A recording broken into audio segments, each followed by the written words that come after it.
Good afternoon. I'm Reverend Will McGarvey, and this is Reverend Christy Ramage. We're with East County Shared Ministry. I'm with the Presbyterian UCC side of the church with Community Presbyterian Church of Pittsburgh, and Christy is. With the Congregational Church of Antioch as part of East County Shared Ministry. So we're an ecumenical body, and we're lighting our candle to recognize Spirit is always with us and with us in this conversation. Welcome back from your study leave retreat. Thank you. I was on retreat. Yes, it's good to be back, good to be gone. And I'm ready to really re-engage the conversation that we've been having over time, that both the sermons on Sunday have addressed the issue of race, and last Sunday you addressed the issue of pride and the intersectionality of those two. And I think today we've decided to really explore the opening, I think, that we have now to really address issues that we as white people have been able to avoid for much of our history. And I think there's really an invitation now to engage in ways that we have not engaged before. Yeah, the call from the African American community is not just to be non-racist, but that the opposite of being racist is to be anti-racist, and to actually join them in their struggle to center the lives of black people and the needs that they face, especially facing systematic racism and institutionalized racism, especially in our criminal justice and policing systems. Yeah, and I think that in responding to that, to acknowledge that people come to this conversation from very different places, and to those of you who are part of the church, I mean that we are hoping to create a safe space for these conversations, and I think part of that safety is realizing that we come as we are, and we've all had different experiences. Our life journeys have taken us in different places, and some of us have lived in very white, isolated, privileged communities. Some of us have lived in very beautiful, diverse communities, and those life experiences have informed who we are and who we are as we come to this conversation. So no assumptions about what we've experienced or what we know about race or what we feel about race or how we actually live into this conversation. Yeah, my experience growing up white in the Church of Jesus Christ of Latter-day Saints in Salt Lake City is very different from other people. And I also lived in the most diverse part of Salt Lake City, so I had more interaction with friends and teammates and classmates than other people in other parts of that state.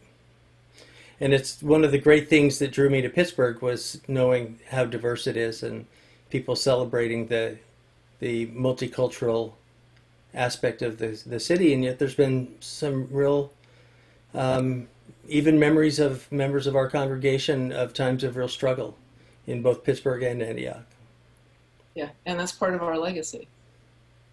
It's Pittsburgh, it's Antioch, it's our personal lives, it's our personal journeys, it's the journey within the communities that we're a part of. And then it goes back, I think, for us as a country. You know, it's the legacy of who we have become as a country. And that I think to acknowledge that and explore that is really important. That race on some level has been constructed at the very beginning of this country as a way for some people to claim economic advantage over other people. And of course that began with slavery, but slavery then gave birth to this understanding of whiteness as distinct and separate from blackness, and the creation of whiteness literally as a construct. And I mentioned that book that I referred to earlier in our conversation about the invention of whiteness, this book that points out that whiteness wasn't a legal definition until 1691 in Virginia, when it was first used as a way to distinguish between white landowning slave owners and everyone else who did not own land, and really making a separation between those two. If you were a landowner, you could also own people. And so one of the weird twists of that in the, I think, early 1700s is that there was a African American man in Virginia who owned his land and he owned slaves, and he was considered white because he owned land and he owned slaves. It had nothing to do with the color of the skin. Yeah, So it's really a construct, yeah, a legal invention.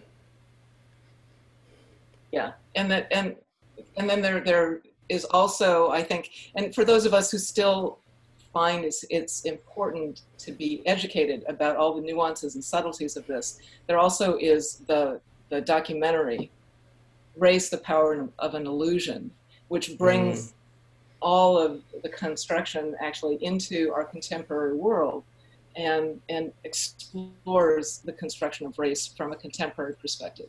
And that they're Especially policies. Yeah, yeah. But actually, biologically, there is not a difference between races. And so to recommend that to people too. I mean, there are incredible resources out there now, I think, that can really just, they can inform us, they can educate us, and they can help us to begin this process of seeing that race was constructed, that whiteness was constructed, and to see the intentionality behind those constructions, which were that some people benefited, white people benefited from the oppression of people of color. And then the weird backside of that same coin is that economic elites could pit poor white people against poor black people and say, look, at least you're not a poor black person, at least you're white. At least you're white, yeah. And that goes, and pit them against other poor black people so that they could never join together to be able to fight against the people who are holding both groups under the social and economic control. yeah.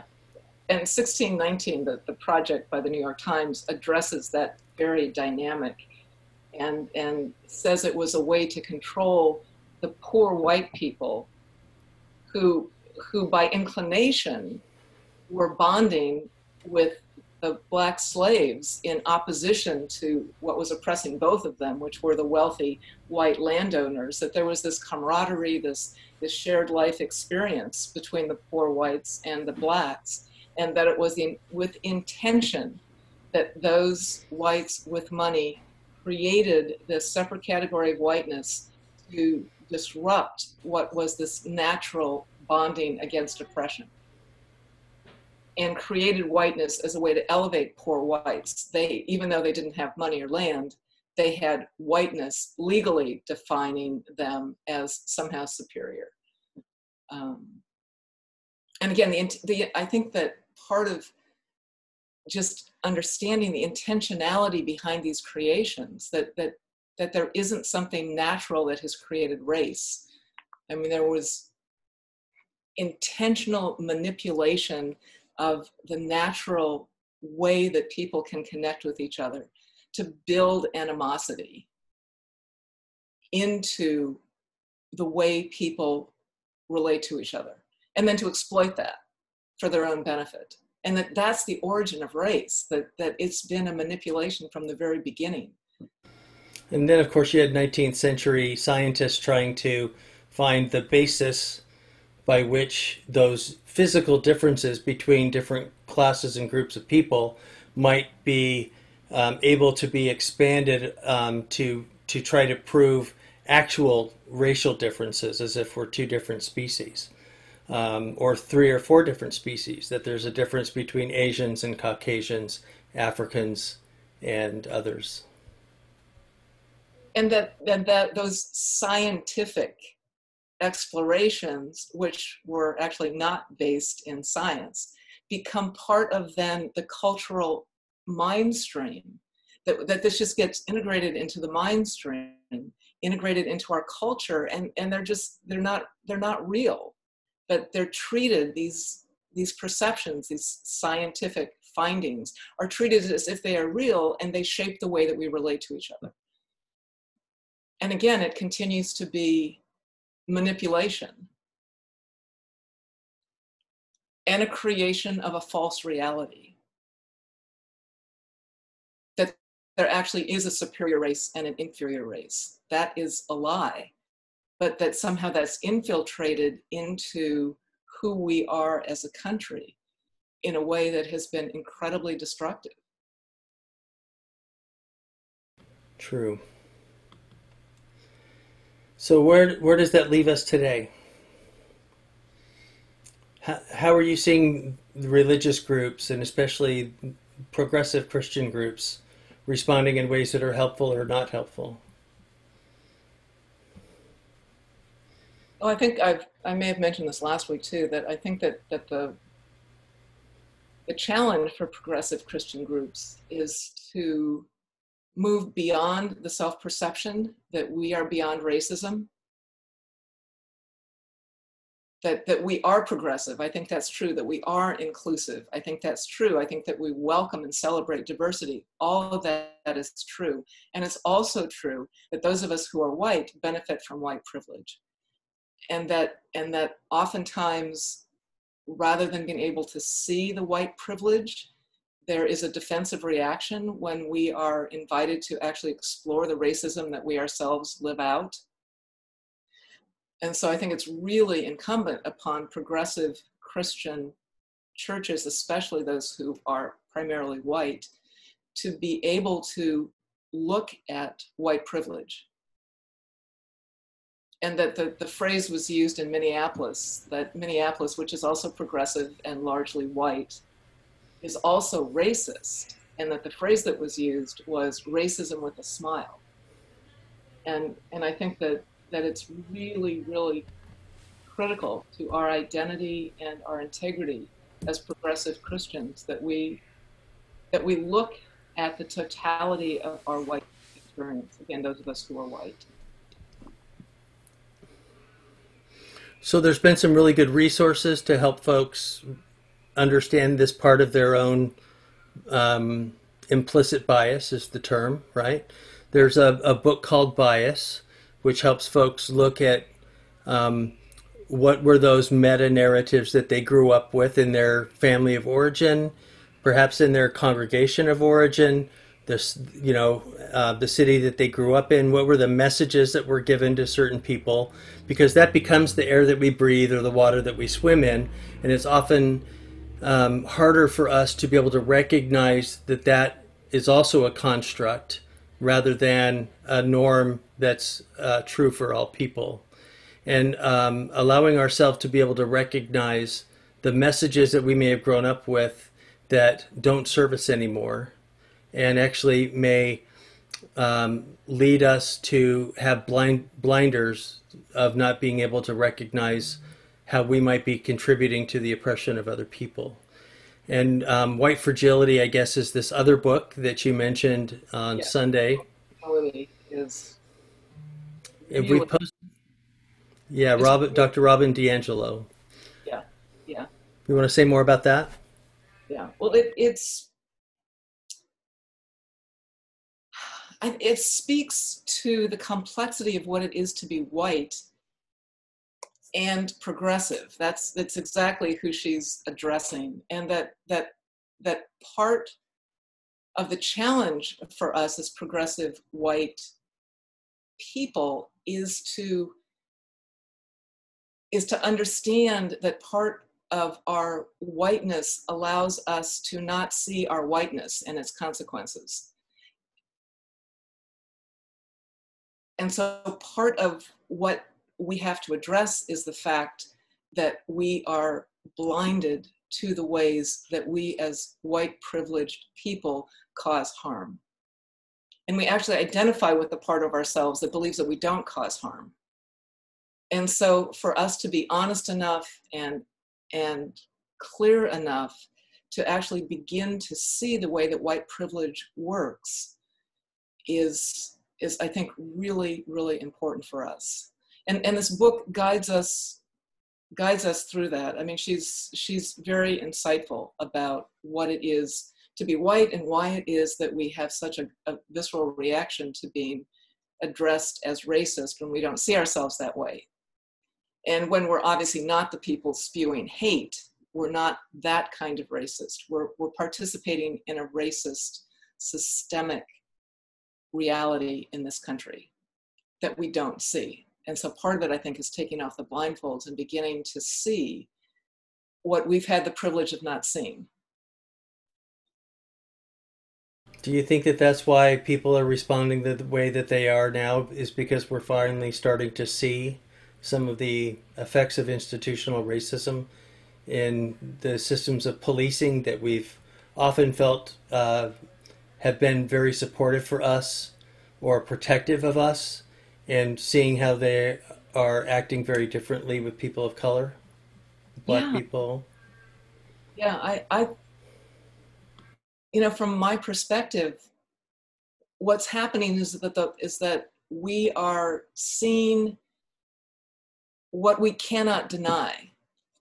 I think that the killing of George Floyd it's a video that calls us to this moment to actually see what we have not seen before, and to not turn away. I mean, to really, really understand what we are looking at,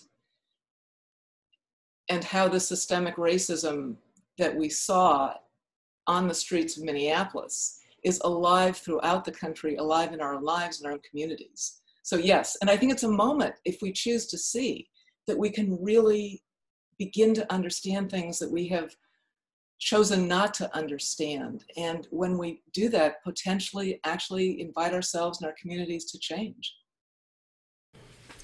And every community is going to be a little bit different in this. One of the things that I've noticed in my interfaith work is that there's been a couple major issues in the city of Walnut Creek.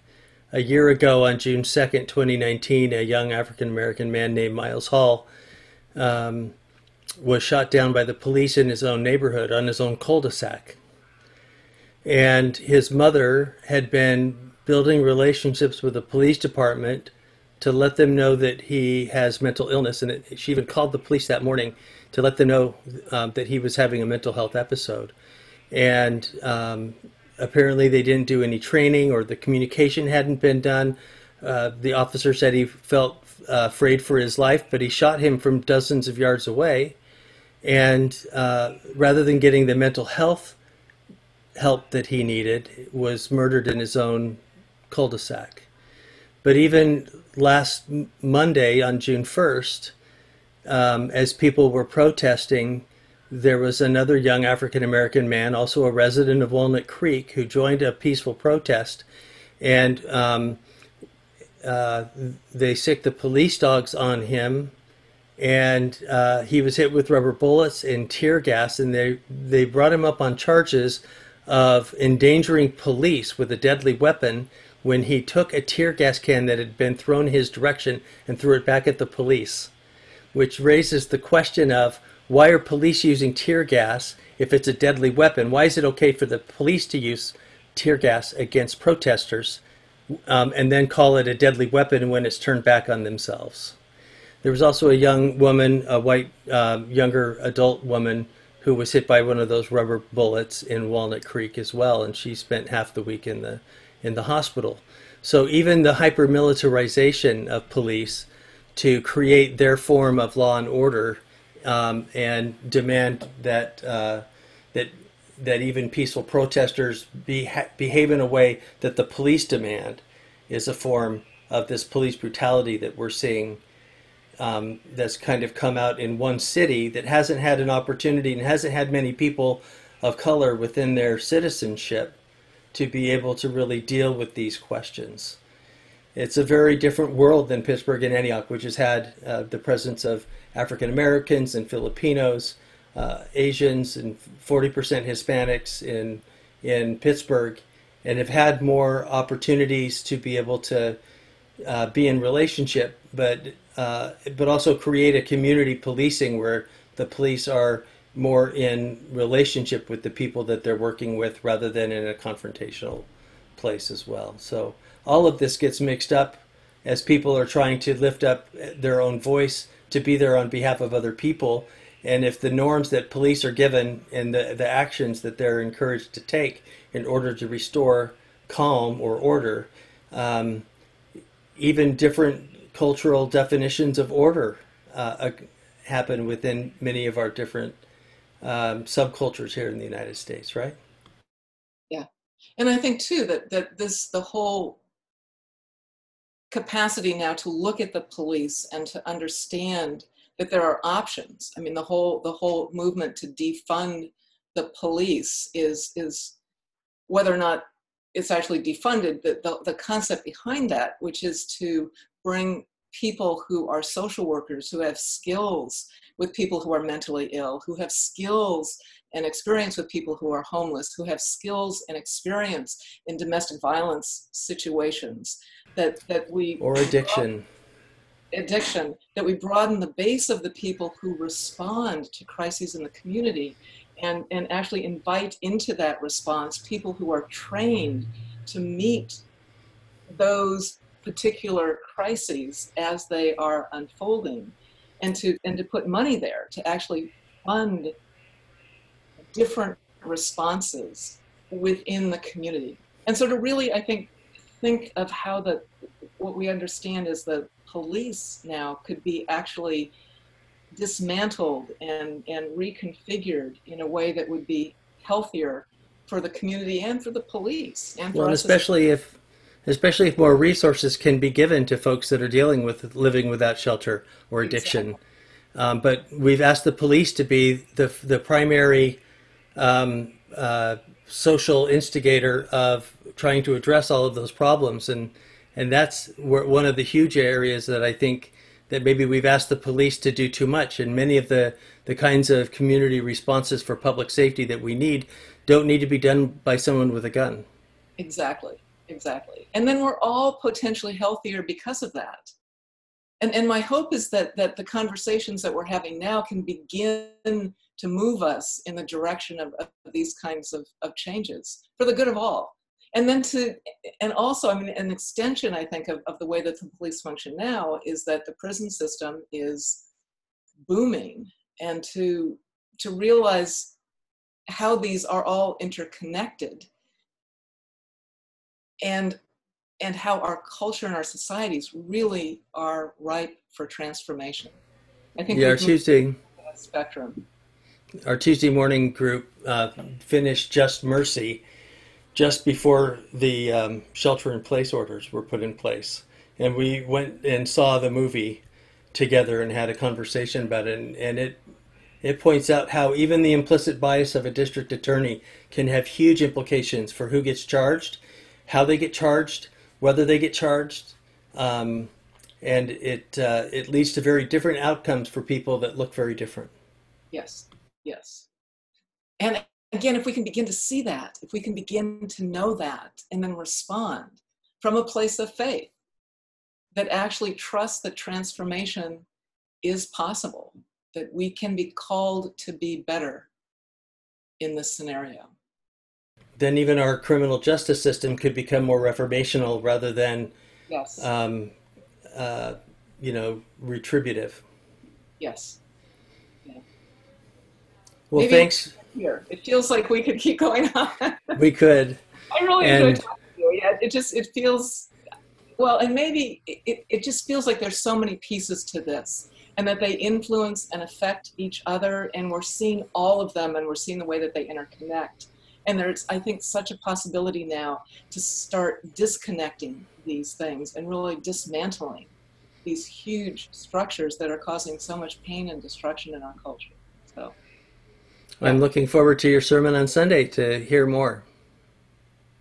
we'll see you then. Okay, take care. Have a great week. You too. Bye-bye.